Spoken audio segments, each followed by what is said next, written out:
Hey guys, this is Ransom. He is a 3-year-old gaited John mule.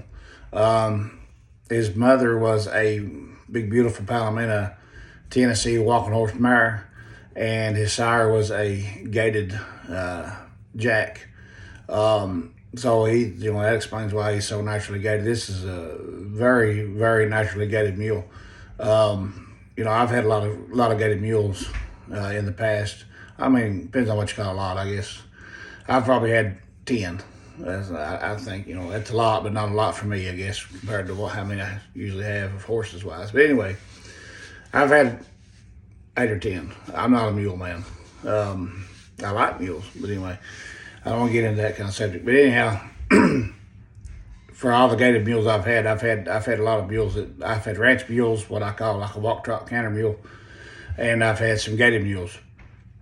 I've only had, this will be the third one I've ever owned that gaits the way he does. Just so natural, so easy going. One of the ones I had was a mule named Judge. He would sit down like a dog and let you cut his hair. I can't remember who bought him, but anyway, he was just as naturally, he was gaited like a horse was. I mean, had the horse gait. Just if you ever rode a mule, you'll know I'm talking about what I call a mule gait and a horse gait. Gaited as good as a horse to set up our loose rein, just travel right on down the road 8, 10, 12 mile an hour and move on out. Saddle mules. This mule, same way. He is, there's nothing fancy on him or anything like that. He'll sit right there and just do that little, we started him off, he done a little run walk gait, and what I call my typical mule gaits. All my other mules most of the other mules that I sold had the little run walk gait. And you get them up out of that run walk, they go to trotting. That's what a lot of mules does. They just do like a run walk gait, and that's it. Then after that, it's walk, trot, canter. Then you got your ranch mules that don't even hardly do that. They just straight up trot down low, and then they walk and then they trot, but whatever. Anyhow, this mule is naturally gaited. He'll gait right there on the loose rein. You can see him in the videos. You ain't got to sit and jerk him up in the bridle and all that. Now, he didn't start off that way. I've had him a little over 2 months. I think he had 30 days on him when I got him. He came in here as a training mule, okay? And he didn't gait real good then. He just had a run walk, like a typical run walk gait, but I knew it was there. So I've been working on his gait. He's absolutely got it down pat now. You can ride him on a loose rein. You can drop him reins down. He'll sit right there and gait. He'll lower his head. He'll gait, stay off the bit and all that. You all see me post a few videos of this mule. I've had him a while. I've posted him a lot on my horsemanship page and stuff like that. And you've seen him. A lot of you's followed him for a long time. Anyways, he ain't always been able to gait on a loose rein like this. It was something that, obviously just comes with training, just like anything else with young. But he's got it down pat now, so I think he's ready to sell. I'm going to go ahead and sell him. That was one of the biggest things I was waiting on. I knew he had it in him, and I didn't want to shoot myself in the foot because I knew this mule was naturally gaited. But he also lopes, and he'll canter, short lope, do all that too. And that's what he's been allowed to do. So nobody's really has ever asked him, just really sit and focused on just making him gait and teaching him what he could do with himself. Anyhow, all that's there. This mule was sent to me. I think he might not even had 30 days riding on him. I don't know. He was I think it was back in August or September, October 1. He was sent here for training. They said he didn't like riding out alone. He said he ride great with the group, wouldn't ride alone. Of course, like I said, he only had about 30 days saddle on him. It's typical. Most of my horses I start under saddle, I won't ride them out alone until they're 3 weeks in, anyways. So I would say it's just part of experience. Anyhow, I got him, and we rode him alone, and I had some issues with him riding out alone. What he would do. He wouldn't ride out alone. Didn't like it. He didn't like it. He would, a little son of a gun would get mad, lay up on a wall, like he'd find a wall. He'd just lay up on a wall and sit there like this and press you up against the wall. I've never seen anything like it in my life. He'd just sit there, and he would press your leg against the wall and lay on it. And you had to keep him off of it and send him on down the road. And he'd done that for a month. Not every day for a month, but every 2 or 3 rides, you get him out, and that son of a gun say, not today, and he'd lay up on a wall. He never did do nothing real stupid, but he would do things like that. And I guess I wanted to call it barn soured. I don't know if he's really barn soured, because he didn't really, a barn soured horse a lot of the time, or a mule wanted to run back to the barn, or you just couldn't get him to leave the barn or whatever. But it was just really, I think it was just the fact he didn't want to go out alone. He's like, no, I don't want to. He just didn't have confidence. Anyway, we got him past all that. He don't do that no more. You can get on him, ride him up. But that's how he started off. He's a smart mule, a very smart mule, and sometimes intelligence. When animals are intelligent, it ain't always good, right? So I've had some smart dogs before that don't matter what kennel you put them in, they jump out, and it was aggravating because they're smart. It's like, them things are stupid. People, my neighbors say, them stupid thing. They're not stupid, they're smart, and that's why they're getting out. They're smart. This mule's smart. He's a very intelligent mule, so it's very important that that he understands you and you understand him if you're going to take this mule and you're going to do any kind of training of this mule. I recommend him for somebody that understands what a mule is. They're different than horses. I know I used to think the same thing. I was like, oh, you're crazy. It's an animal. It's a horse. They are different. You got to train them different. I train him different than I do the regular horses. Everything is different with a mule, in my opinion. I used to think people was crazy for saying that, but I'm telling you, he's different. But you can connect with these. If you can get a connection with these mules, they'll be your best friend. They are very loyal. They're like a dog. I'm telling you, this mule loves me. I can come to the barn and he'll holler. He's got a personality better than my dogs does. He'll holler and at me, and I walk in the stall. I love him. I walk in the stall and I just rub his ears down and just pet on him. He'll kind of toss his head around and nicker around and spin around the stall. He loves attention. He really is just a big baby, but he's different. And we got 90 days on him. Well, I've got 60 some on him, training with us. And, I got him, you snap your finger, he'll come over and pick you up off the mounting block. The gun thing was new. We'd done it. We shot some guns off of him in the video. That's all new. We just said, hey, let's see what he does with a gun. We did it. He's used to cracking whips. Okay, we've cracked some whips beside of him. He don't like it. If you get on him and you start cracking whips on him, he'll take it, but he'll move. He'll just start moving around. He don't like it. He don't like the whipping sound going around him. He didn't like the flag either. When you start waving the flag, he's fine holding it and you can ride him with it. But if you start waving it, he would want to move. Okay. So we got him past most of all that. I got a video of him standing over the flag. He still moves around a little bit, but it's not bad.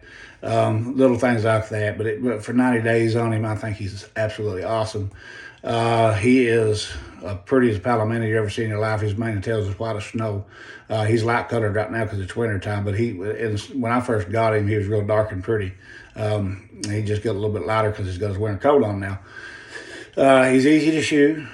He's the only mule, one of the only few I've ever had that my farrier would shoe. He will not shoe a mule. He don't like mules. He got hurt one time by a mule. It kicked him, but anyhow, he will shoe this mule. He shoes him for me, and there's no complaints. He's not hard to pick his feet up. You can handle his ears every way.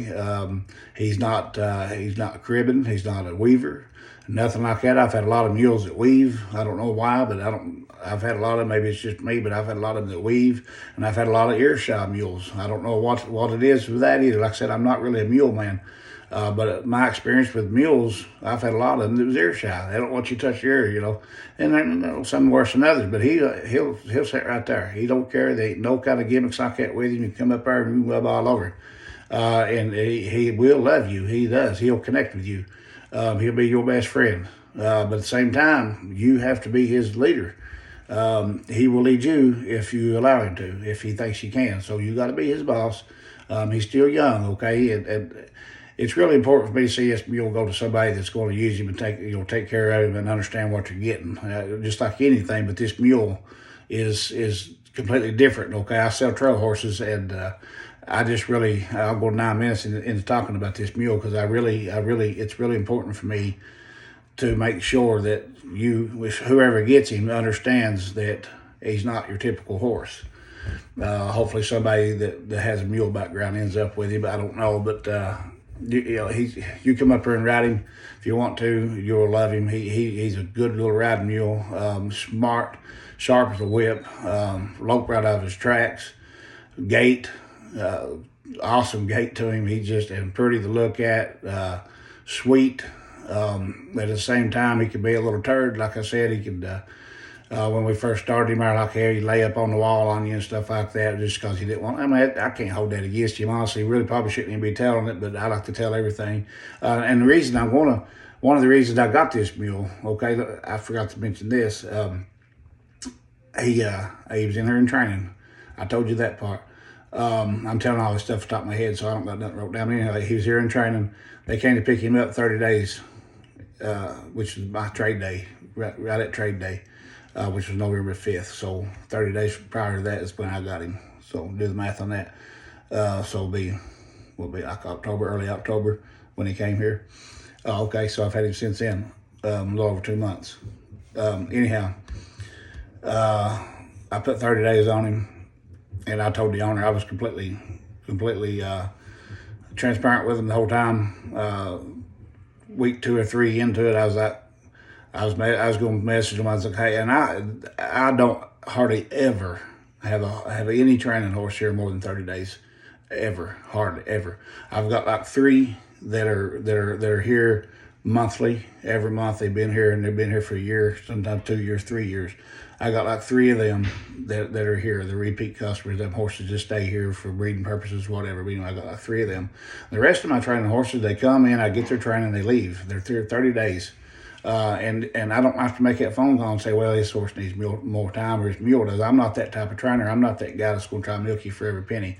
I want to get my job done because, one, I think it makes me look bad. If I can't get good results in 30 days, I'm not doing a good job. That's just what I think. I kind of hard on myself, I guess, and stuff like that. But anyhow, I almost made a phone call to the people, and I didn't, I don't think, but I almost made one 3 weeks into it and was going to tell him that this mule needs more time. He was doing the things I'm telling you about, and I was like, I'm not making no ground with him. We think we have a good day, and then all of a sudden, bam, he does something like that.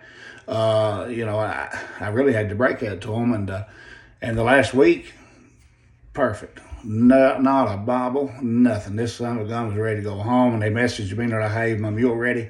And I said, yeah. I told him, I said, well, last week, had you asked me that, I'd said no. I said, but this week he's been flawless all week, so I'm thinking we got him. Yeah, that's what I told him. And they came and picked him up, and they didn't like what they seen. He didn't do good. One of my riders got on him and never rode him before. Big old set of spurs, and he hit him with a spur, and he didn't come off of him, but the mule lunged through the hallway, and he's like, "No, I don't want that mule." He's like, I've dealt with him. I don't want nothing like that. He said, I just want something I can get on and ride. I don't have to worry about it. I told him this mule's gonna need more work. And I had a chocolate Gilding that I traded for that morning at trade day, and I raised him actually, but I sold him and got him back. But anyway, I traded for him, and he's like, I like that chocolate Gilding real good, and that's why I like your mule. I'll just trade with you. Made you happy. We shook hands. We traded. So there we go. And I knew the mule still needs more work, so we kept on working him. And he is used to spurs now, by the way. But I don't think he's ever been spurred before.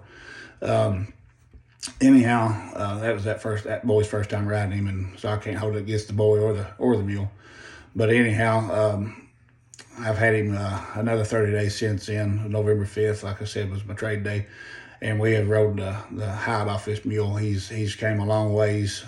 He came a long ways in the first month, and even twice as far the second month.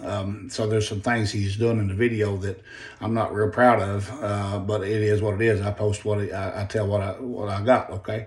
He's a little high-headed when we first get him out in the obstacle course. He's up in the bridle a little bit. He feels good. I feed 100% alfalfa and a whole lot of grain.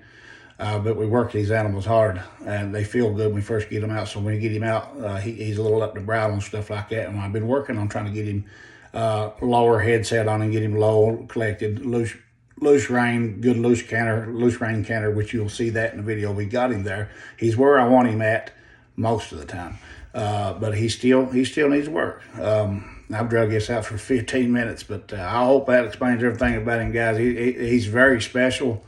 You may not like him. He might not bring $500. I don't know, but he is very special, and I think he's worth a lot of money. Even though, the issues I'm telling you about, but he's a baby. He's just a baby, and he's 14.3 hands tall. I don't know if I told you that or not. Good looking Palomino John mule, smart, sharp as a tack, and just got the whole world ahead of him. And I think he's on the right path now. I think most of the kinks is out of him. I think you're just going to, whoever gets him is going to have the stuff that just comes with a young mule. But he ain't got no big issues. I don't think nobody's going to get hurt on him. I think he's safe, and that's one of the reasons I wouldn't sell him until I knew he would be safe. I think he's ready to go, guys. I think my training is good enough to go ahead and send him on to somebody else. And if he don't sell, that's fine. He'll sit right here and he'll continue to be trained, and he'll just get better and better. Look how far he's came in 60 days. What can I do in another 60? I can make a nice mule out of this. He's already nice. I've got him. You can see the potential in him. He's as good as he does everything that a young mule should do. I would like to, if I ended up keeping him, I would probably start working on yielding the leg pressure a little bit better. He does neck rein decently. We do that. We do that with all of them, and we also teach all of them to yield the leg pressure. He just don't do it the best there was because he had them other issues. I wanted to get out in front of him first. I didn't want to throw everything else out in front of him whenever we're still at day one back here on the riding that alone part. I want to get that done and then work on everything else. So he's a little bit behind schedule where he should be in 60 days of training, but I had to take care of some other things first. And I'm not trying to blame anybody who ever started this mule, but a lot of that just comes if you let one of these horses or something smart, a mule, and I don't want to blame it on all mules, but if you let one buy with something, it's just going to get worse the next time. So you got to nip that in the bud quick. Anyhow, here he is, guys. This is Ransom. I think he's awesome. Here he is. I don't know what else to tell you, but that's 16 minutes of explaining or 17 minutes. So here he is, guys.